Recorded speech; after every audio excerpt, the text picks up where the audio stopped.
കണ്ണൂരിലെ റോഡ് തടഞ്ഞുള്ള സമരം CPIM നേതാക്കളോട് നേരിട്ട് ഹാജരാവാൻ ഹൈക്കോടതി നിർദ്ദേശം. MP Jayarajan, P Jayarajan, EP Jayarajan, KV Sumesh എന്നിവർ ഹാജരാകണം. വിഷ്ണു സുരേഷിന്റെ വിശദാംശങ്ങളുമായി. വിഷ്ണു, ഏത് കേസുമായി ബന്ധപ്പെട്ടാണ് ഈ നിർദ്ദേശം വന്നിരിക്കുന്നത്?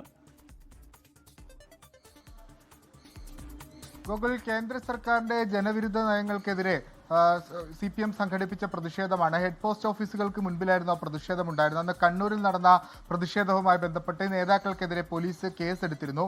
അതിലാണ് ഇപ്പോൾ ഹൈക്കോടതി ഇടപെടൽ വന്നിരിക്കുന്നത്. ഹൈക്കോടതി ഈ 1 മുതൽ 6 വരെയുള്ള പ്രതികളോട് നേരിട്ട് കോടതിയിൽ ഹാജരാകാനാണ് നിർദ്ദേശിച്ചിരിക്കുന്നത്. അതിൽ CPMന്റെ പ്രധാനപ്പെട്ട നേതാക്കളായ MP ജയരാജൻ, EP ജയരാജൻ, അതോടൊപ്പം തന്നെ P ജയരാജൻ, സുമേഷ് MLA തുടങ്ങിയ ആളുകളുണ്ട്. ഒപ്പം ഒരു ബിനു മോഹൻ എന്ന് പറയുന്ന ആളുണ്ട്. അങ്ങനെ 6 പേരോടാണ് നേരിട്ട് ഹാജരാകാൻ ആവശ്യപ്പെട്ടുള്ളത്. നേരത്തെ സമാനമായ കേസിൽ MV ഗോവിന്ദൻ അടക്കമുള്ള ആളുകൾ ഹൈക്കോടതിയിൽ നേരിട്ട് ഹാജരായിരുന്നു.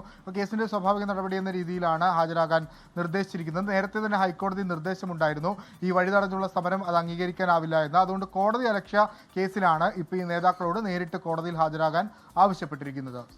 ശരി, വിഷ്ണുവാണ് വിവരങ്ങൾ നൽകിയത്. വഴി തടഞ്ഞുള്ള സഞ്ചാര സ്വാതന്ത്ര്യം ഹനിക്കുന്ന തരത്തിലുള്ള പ്രതിഷേധത്തിനാണ് ഇപ്പോൾ CPMന്റെ മുതിർന്ന നേതാക്കൾ KV സുമേഷ് MLA അടക്കമുള്ളവർ നേരിട്ട് ഹാജരാകണം എന്ന് ഹൈക്കോടതി നിർദ്ദേശിച്ചിരിക്കുന്നത്.